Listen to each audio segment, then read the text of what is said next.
Hello, Feminine Roadmappers.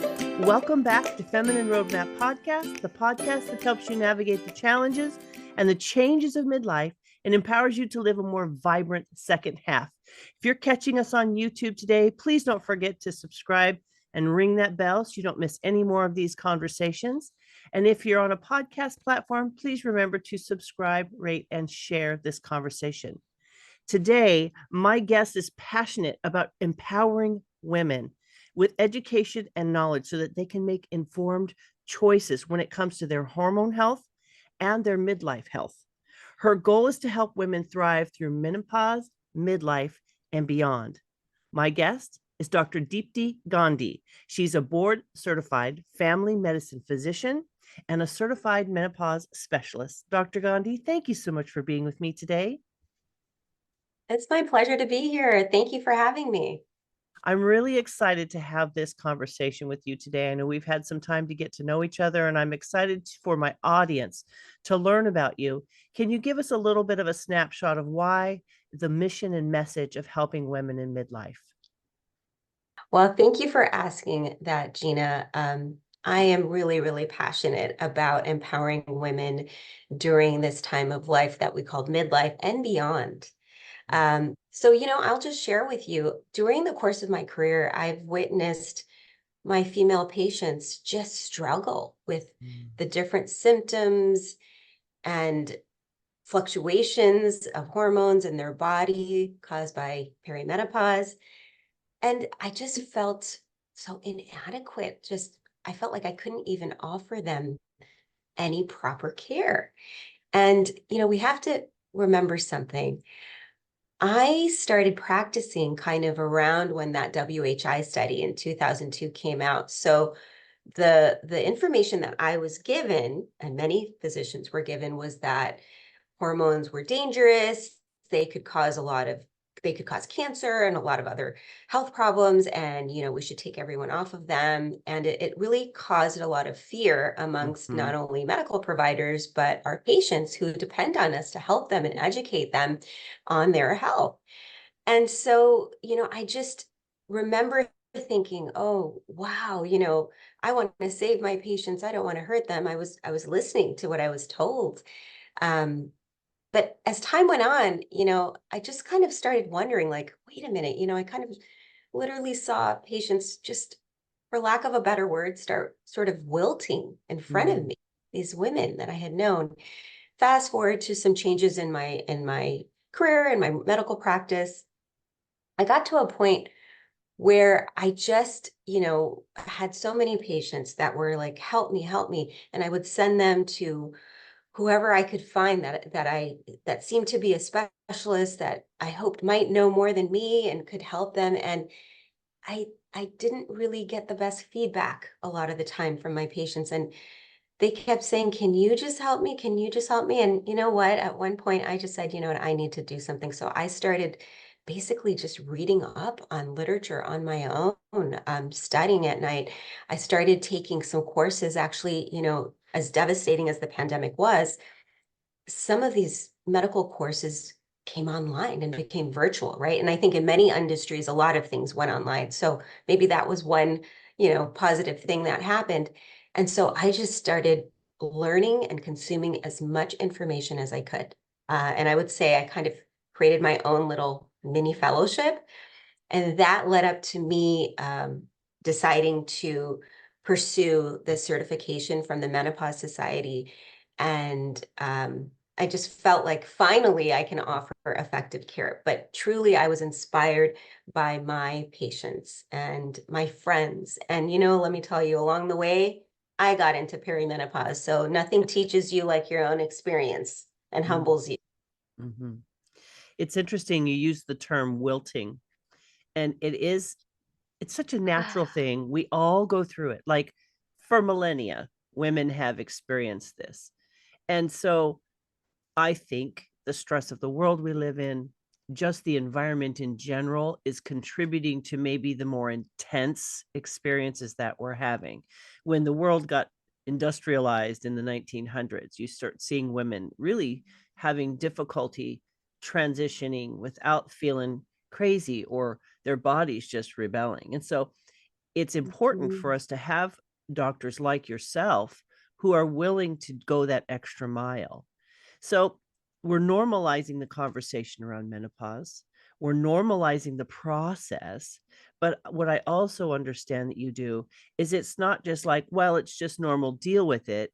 It's like, okay, while this is normal, here's some strategies and tools that we can use. And I know that's the direction you go. So let's talk about what you do to help women navigate this natural, but sometimes very difficult transition. Absolutely. Everything you just said made so much sense. I just wanted to add to that I was just doing some reading because a patient asked me, are our menopause symptoms these days worse than they were in prior generations?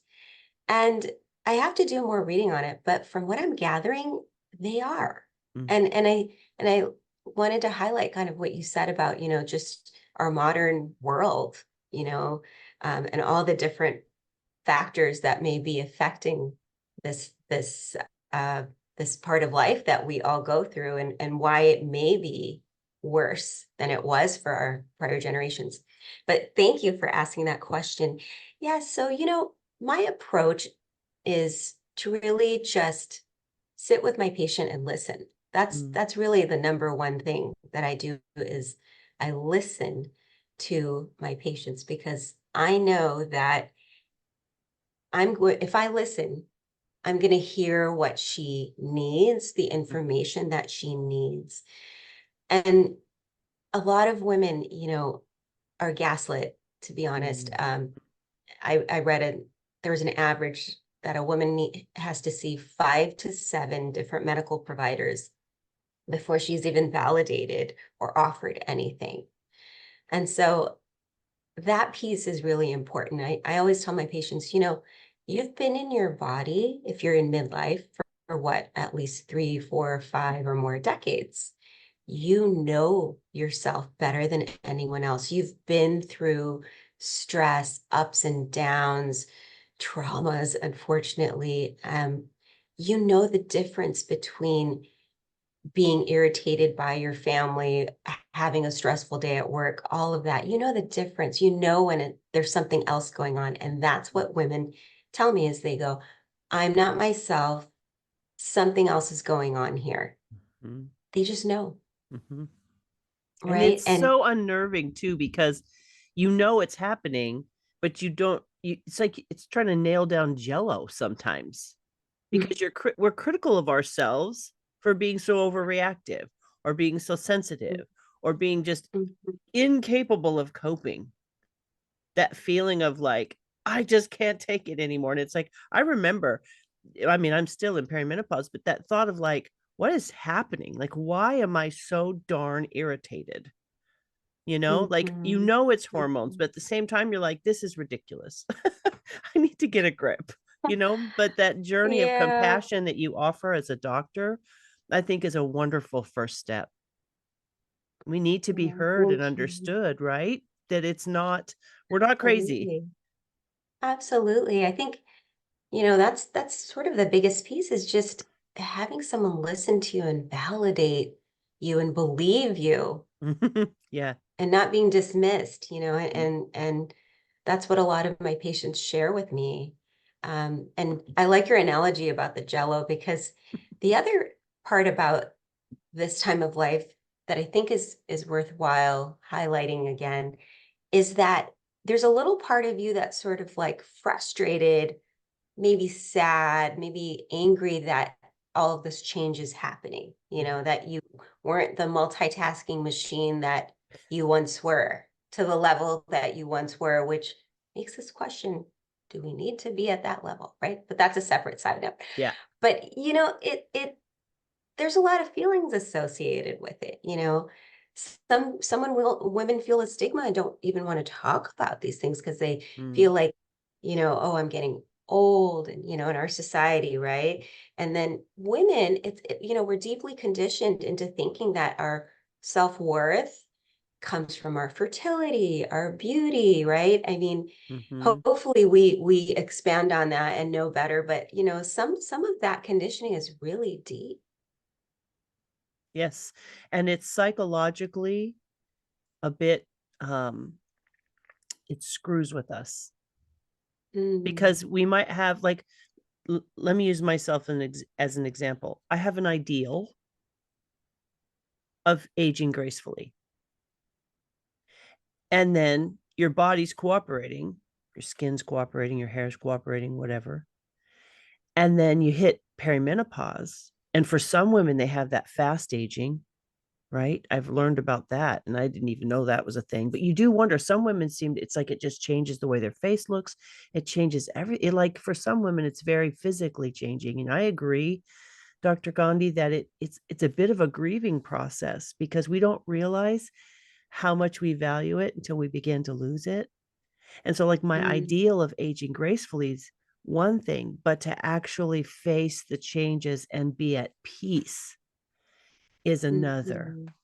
At least that's how I'm, engaging with the process myself.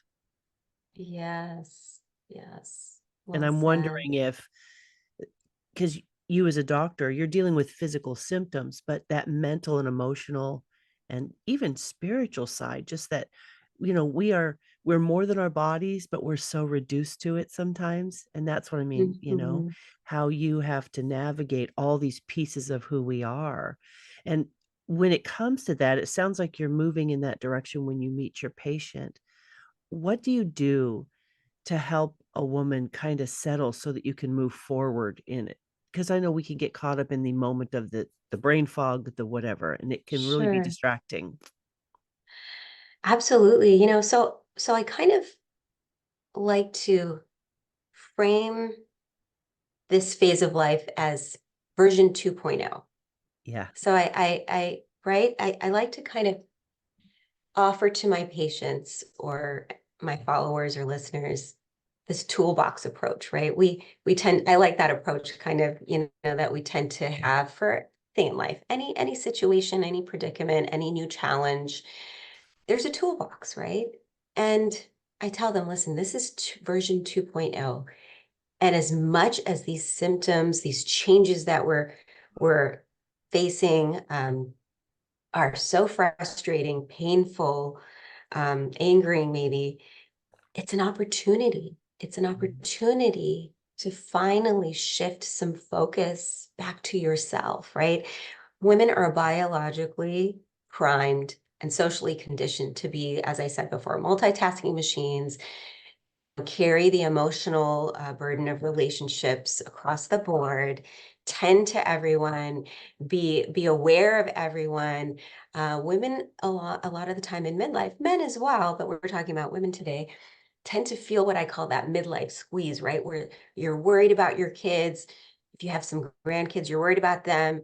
You're worried about yourself. You're worried about your significant other. You're worried about your parents. You're worried about your siblings. You're worried about your friends. You're worried about your coworkers. You're worried about your colleagues and boss. And I mean, just you're worried about the world, right?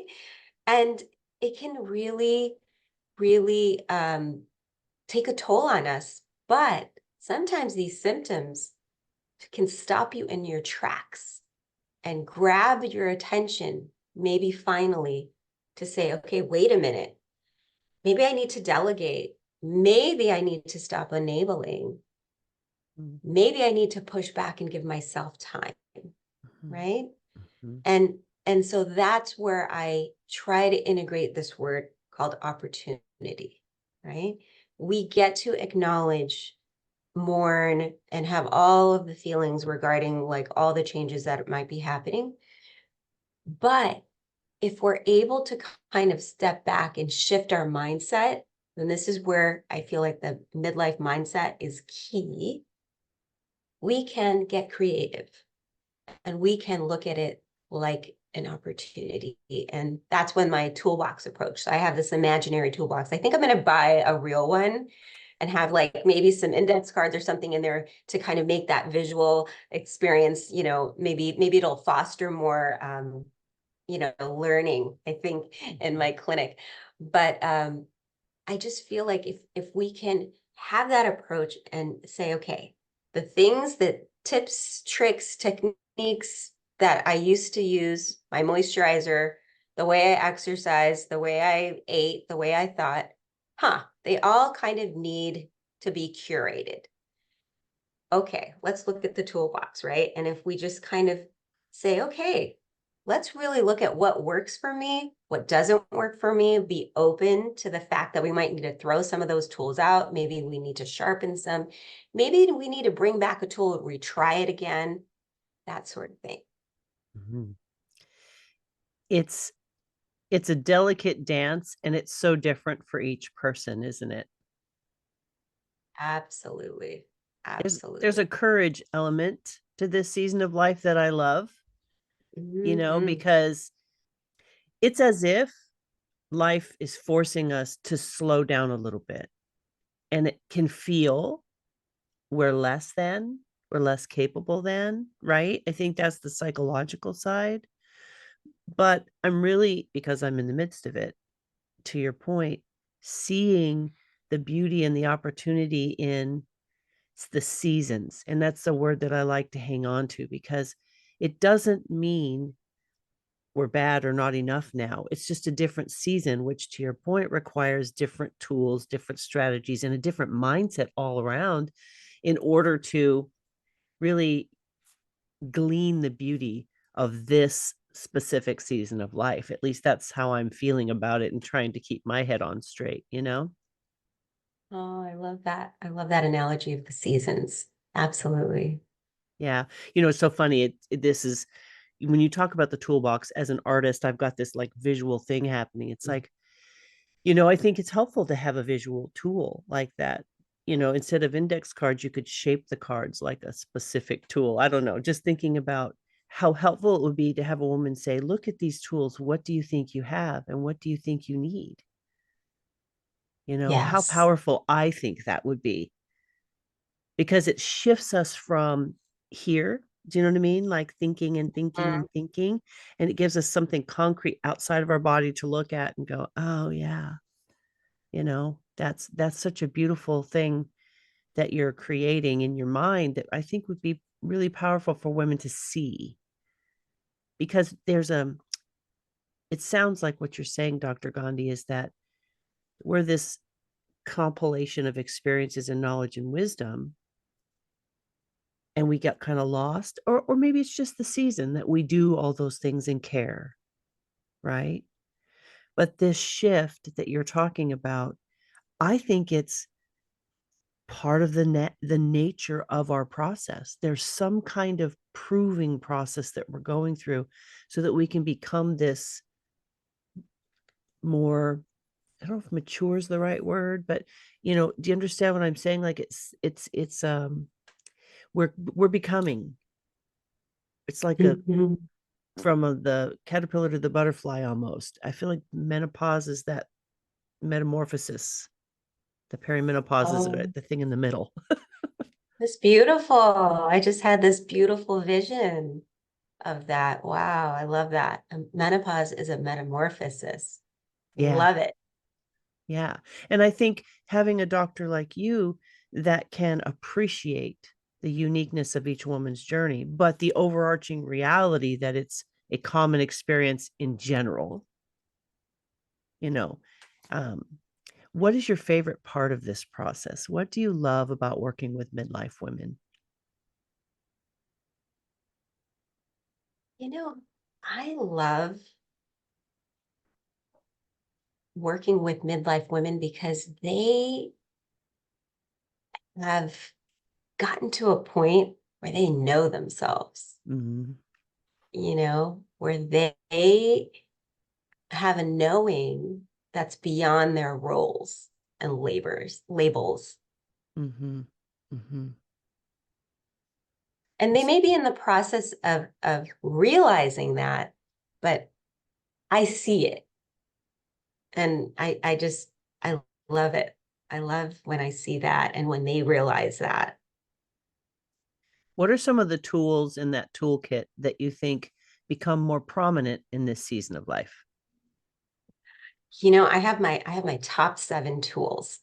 So I'm glad you brought that up. So, and earlier you said, that each woman, her experience will be very unique and individual. And I think that's really important because each woman's toolkit or toolbox is going to be very unique as well. And the other issue that can kind of be frustrating is the tools may need to change on each woman's journey, right? So what, for example, dosage of certain medications that you might be on that work for a while, all of a sudden may not work and may need to be adjusted. And so that sometimes can be frustrating. But again, if we have a mindset where we're able to be open to that, it does help. And sometimes it's hard to get to that mindset. So I don't like to kind of push toxic positivity and gratitude on people, even though I love gratitude as a tool. You know, we need to validate what's going on first. Now, when we talk about my wellness tools, my favorite top 7, the first one that I think is really important is joy. You know, making sure to schedule joy, things that you're passionate about, in the calendar, just as you have a calendar for every single person in your house, yourself, the vet, everything, the pets, going to the vet. It's really important to schedule experiences, activities that have one purpose, and it's fun, just fun. And we know there's plenty of science and data that proves how many health benefits that in and of itself has. So that's kind of number one. And they're not really in any order. The next one is sleep. Sleep is very, very important for us to prioritize. That's kind of when our body is recharging. There's all sorts of biochemical reactions happening. There's different spikes in different hormones. And, you know, just as we charge our phones every night, you would never not do that and never not charge your device. We need to remember our bodies require this. All humans require this, not just women in midlife, but sleep I do bring up because that is one of the most, I guess, frustrating complaints that have, whether it's their hot flashes or night sweats, or sometimes it's just, you know, anxiety that we know goes up during this time. It does get affected for most women going through this. And so it's really important that you follow sleep hygiene. So, you know, I always tell people making sure that you're not on a screen an hour or two before you go to bed, you know, really limiting alcohol and caffeine so that you're not having to get up overnight and go to the bathroom, making sure you're not, you know, watching TV in bed, right? Like just kind of hygiene tips. I'm not going to go through every single one. And then specifically for women in midlife, you know, consider wearing cotton clothing, layers that you can take off, consider a fan, make sure that the temperature is cool enough for you. Those sorts of tips and techniques are the kind of thing that I talk about. And of course, I tailor it towards each patient that comes in. The next one that I like to talk about is getting outdoors, right? So we know there's a plethora of health benefits to getting outdoors. You're activating your vitamin D. It helps, you know, especially if you can get out in that early morning light, it can help your sleep-wake cycle, so that you'll sleep better. Again, going back to the sleep, people who spend time outdoors tend to exercise more and tend to make better health choices, we notice. And it can be great for your blood pressure, your stress levels. Very, very important. Number 4, I guess, in the toolkit would be connection. So we know, right, that connection is a core psychological need of human beings. It starts when we are infants. You know, we're attached to our caregivers, our parents, and you know, it's really important for our survival, you know, to have people in our lives that we trust, that we truly connect with. And I really highlight this in my clinic, because I tell patients, you know, now's the time when you really get to kind of curate, and I love that word, curate, your relationships. What's working for you? What's not working for you? How do you feel when you spend time with certain people? So you know, one of my patients came in this week and she was saying she didn't have anyone else in her life to talk to about her debilitating symptoms than me. And I just felt so bad. You know, I mean, I was so glad she trusted me and came to see me, but I also felt really bad. Like, you know, I really wish she had more people. And that's actually why one of my colleagues and I are starting a Facebook group, because the sense of connection and community is really, really important, especially during this trying, to say the least, time of our lives. I know it's not like that for everyone, but for some people it really is. And to offer a safe space to have these conversations. And then I would say nutrition we know is a very important aspect. As they say, food is medicine. What How you nourish yourself is very, very important. So really, for women during this time, there's so much going on metabolically. The way that we metabolize fat, the way that we gain and put on fat changes, our distribution of fat changes. Our insulin resistance is going up. So much is going up. People notice without changing diet and exercise that their cholesterol will start to creep up. And there's a lot of reasons for that I'm not going to go into today because we'd be here all day. But it's so I tell people, getting the right amount of protein is really important. Getting the right amount of fiber is really important. Getting in the right nutrition is key. And then exercise, of course, so important. And a lot of women, again, they'll mention, like, this weight gain has come on. I mean, I'm at the gym, I'm doing all the things. I don't understand. I haven't changed anything. Literally, most women will experience some amount of weight gain during this transition. And so it's important to exercise, but being open to the change in the way that you exercise. So it might seem counterintuitive, but really bringing that restorative piece is important. And then, of course, weight training, right? Strength training, resistance training is very, very important because our muscle mass is going down, and then our bone density is going down as well. So key points, because we talk so much about, our longevity, right? I mean, now the average age is we make it till our 80s, right? But what is that like getting to 80? I mean, are we frail? Are we falling? Are we having fractures? Very, very important to think about our exercise and movement. And then lastly, kind of in that top 7 would be stress reduction via mindfulness. And I have that very lengthy term, on purpose. So in our modern world, I mean, the amount of stress that people face, I mean, we know that even children, are now having high levels of anxiety, right? So stress reduction via mindfulness is key. And in my opinion, it's really irreplaceable. I mean, as much time as you might spend with your friends or travel and do other things that, in each person it's different, but may bring you joy and help you cope with things in your life.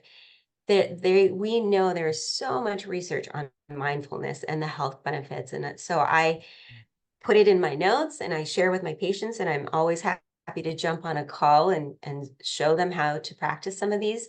But some of my top favorite mindfulness practices would be breathing exercises, just doing it for 5 minutes a day, right? We know that can help bring down your blood pressure. It can bring down your cortisol, right? Gratitude journaling, one of my favorites. That was a transformational wellness tool in my life in particular. Just taking out a few minutes at the end of the day, at the beginning of the day, whenever you have time to jot down a few things, can really, really cause the shift in your neurotransmitters, as so many different health benefits, but really change your mindset. And the third one that I recommend is meditation. So there's something for everyone in terms of mindfulness.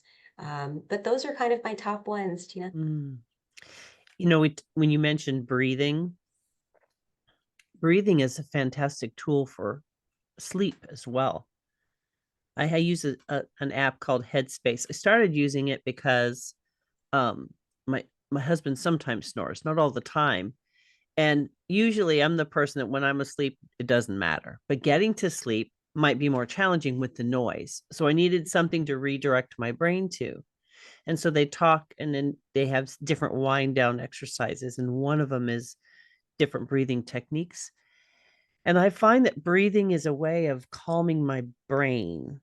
Like it gets everything, it quiets noise in my mind and body. I think it's such a simple tool. I mean, there's several. I'm Yes, sure you have a toolbox of so even many. breathing tools, but I wanted to highlight the fact that that's a really helpful. I've almost inadvertently trained my body to do certain breathing with I start to feel stress. Hmm. I won't even realize I'm doing it until my family's like, "Hey, are you all right? You're taking deep breaths." But I feel like the toolbox that you're talking about, these are all very practical, easy things that we can do and integrate into a day without disrupting a routine, which is really helpful. Yes, yes. And sometimes I tell people, look, you can't do all of them every day. But if you could just do one a day, that's what I call self-care, right? 7 days. One, you could cycle Right? through the seven. Well, the sleep you Yeah. should probably not cycle through the sleep. Yeah, that one. Right. And some of them can overlap, right? Like you could Hmm. be walking your dog and walking with a neighbor Yeah. outside, Yeah. and combine them, and there you go. You've got outdoors, you've got exercise, you've got connection with your furry pet and your neighbor, your friend, right? So there's so many ways of doing it, but I Hmm. think it helps to identify and prioritize. Like I want to do these things for myself, and they Hmm. have proven health benefits, and I deserve them.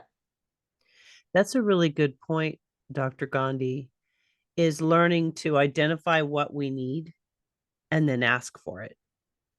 Not like, Mhm. can I have it, but say, do you have time to spend time with me? Or do you want to take a walk with me? Because I think there's the quiet moments and then there's the community moments that we as women really need. It's like vital to our life to be able to acknowledge what we need and to be in community with other people, healthy community, of course, finding those. And I feel like midlife, if I could veer off course a little bit when it comes to community, I feel like it really is a season where we as women, and it feels like the hormonal shift really complements the emotional shifts in what we're willing to tolerate shifts. There's kind of a general, like, many women that I've talked to, they hit this point and it's like, I no longer am going to tolerate this. This no longer Yes, works for me. And then the ability to vocalize that and hold that boundary seems like a very uniquely midlife kind of behavior, if that makes sense. absolutely. I absolutely agree with you. I was talking to a patient the other day, and she's going through her symptoms. We're helping her. She's doing all the tools, and so we're navigating this with her. And she was just mentioning that, there was a day where, one of her parents called her, and then one of her siblings called her, and then one of her kids needed something. And, she said she lost it. And I said, what happened? And she said, I just stopped answering my phone. And I was like, how did that feel? And she said, it was great. And I was like, ooh. So, right. So it's about that boundary setting that a lot of the time, if, depending on how old you are, how you were raised, your background, most women who are in midlife, right, were probably taught to be nice girls, to be sweet, might be, recovering from the disease to please, right? Depending on, kind of your generation where you're at. Again, not everybody, but I see these constants, and so like you said, it's whether it's your hormones, the symptoms, everything together, it's a time where there's, like you said, a big shift. And I think it's kind of a lot of women thinking like, hey, let's see, I've got probably what, 30, 40 years to go. How do I want to live this next Yeah. couple decades, right? Mhm. What legacy do I want to leave? Mhm. And do I want to keep doing things this way? Is this sustainable? I love that you asked the question, is this sustainable? And the reason I love the question, Dr. Gandhi, is because I think it has been technically sustainable for some season of our life. Do you know what I mean? For that season, it was sustainable. Maybe we could argue that I shouldn't have done all those things, but it doesn't matter. Our capacity. This is the thing that I'm noticing. The capacity changes. Mm-hmm. And we have to pull, to your toolbox idea, different tools to the forefront that you pointed out probably 20 minutes ago, maybe tools we've forgotten about that weren't necessarily necessary at that moment, that or they didn't fit in to the season we were in. But I love that because I think that's a difficult thing to acknowledge. I think is it does feel like I can't do as much. I hear that a lot too, right? Mm-hmm.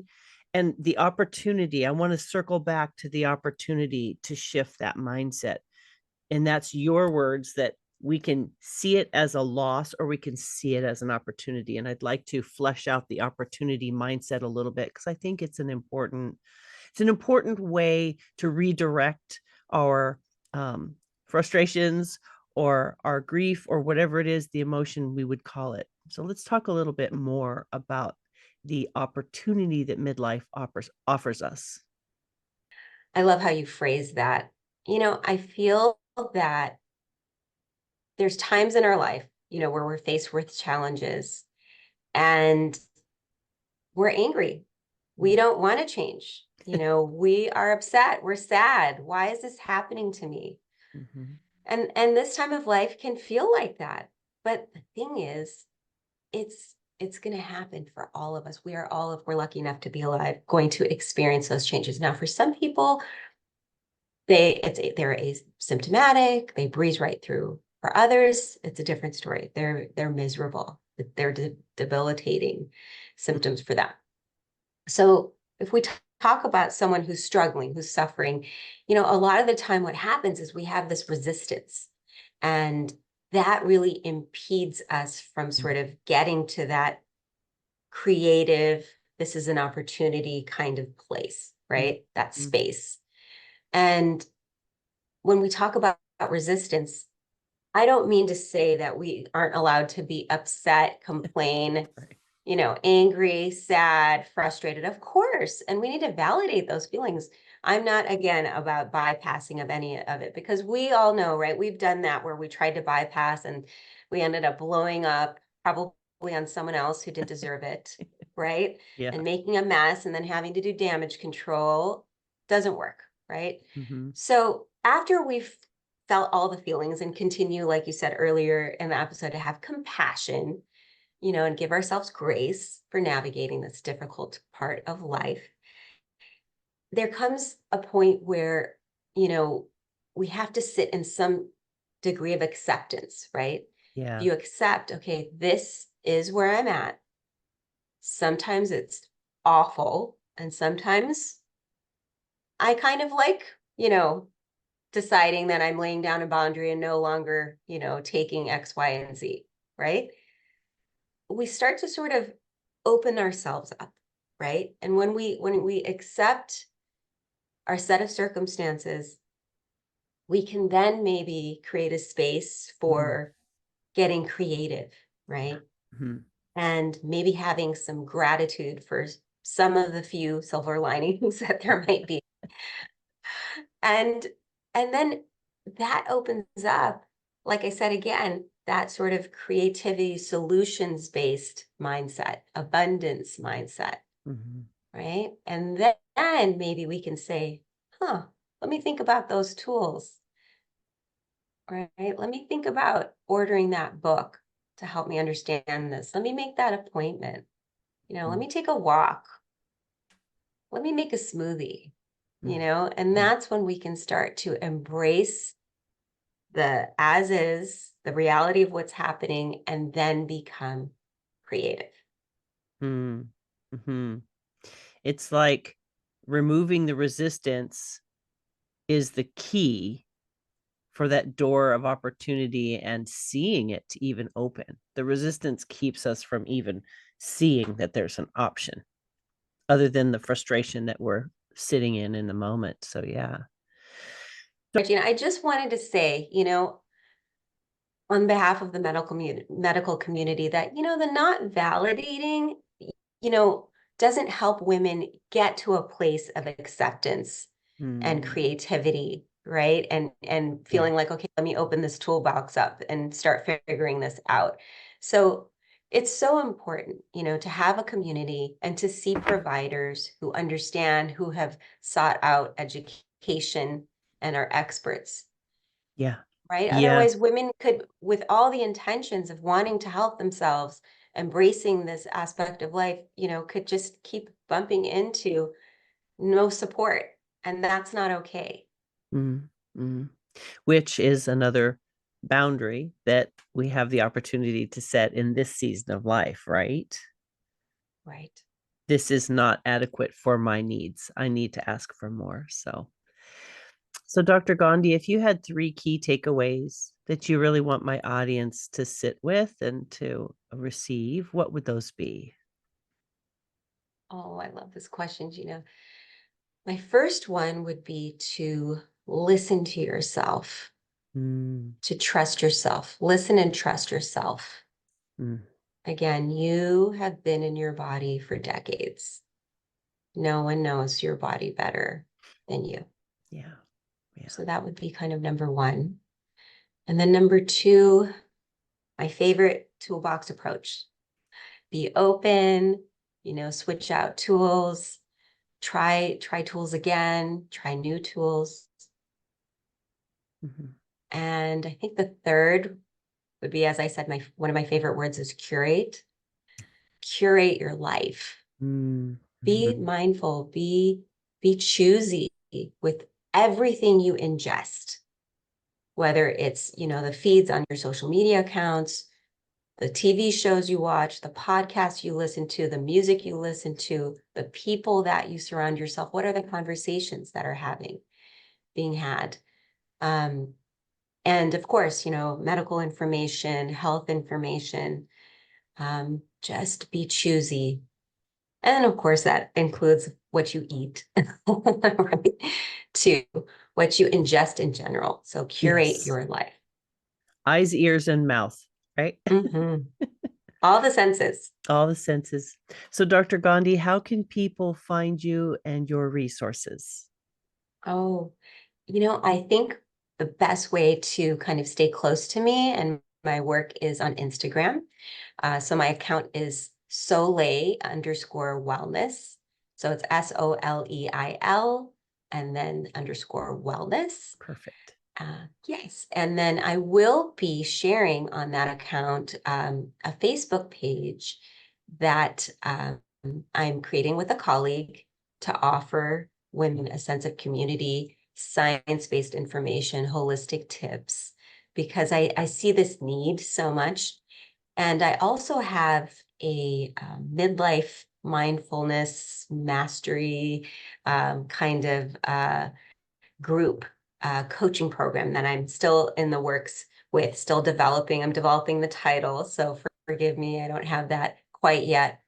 But yeah, if anyone wants to DM me on Instagram, my email is there as well, and we can get you connected to resources.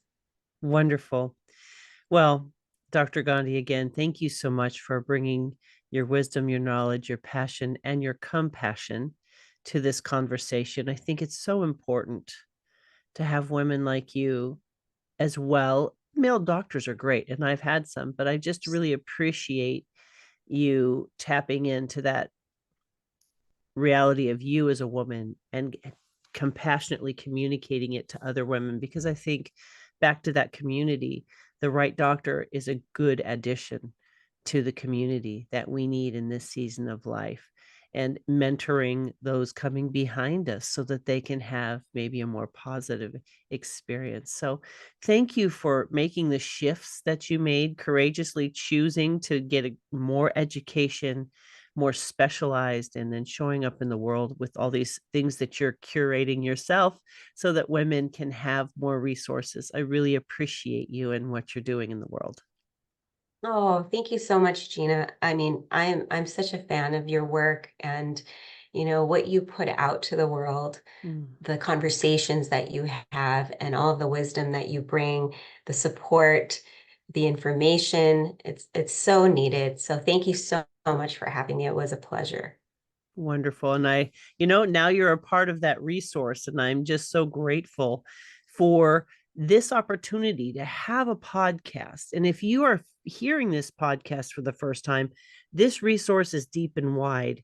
Dr. Gandhi is one of many amazing people. So if you happen to be on YouTube, just look down below and I'll have the link to her Instagram there. And you can keep your ear to the ground of what she's doing over there so you don't miss out on her Facebook group and that coaching opportunity. If you're on a podcast platform, you can head over to www.feminineroadmap.com/episode 364, and the resources will be there as well. This conversation can't be had too often, in my opinion. And each time I speak to an expert, someone who has a passion and a calling to help those of us navigate our midlife in a more vibrant and aligned way, it's important because each person has a different voice that speaks into our life, and we're more, depending on where we're at, more able to receive, more willing to receive. It's sometimes like a drink of water to a thirsty sponge. And I feel like in midlife, especially perimenopause, as our bodies are changing, our lives are changing, our responsibilities are changing, we can run a little bit dry. But we don't have to stay in that state. And I think that's the key of what Dr. Gandhi is telling us. We have a toolkit. We need to lift ourselves up and look for those opportunities so that we see the beauty of this season and not just the challenges. And we all know, a rose is not a rose without its thorns. And so as we go through midlife and we have these challenges, the thorns and the flowers themselves are making our life more rich. And we have the opportunity to tap into that beauty and make something special of it. So please share this conversation with your friends. Tap into the resources. Be willing to be open to the beauty that is waiting for you. Thank you so much for being with us today. I look forward to sharing more inspirational people and conversations and strategies with you in the weeks to come. Take care, my friends. Bye-bye.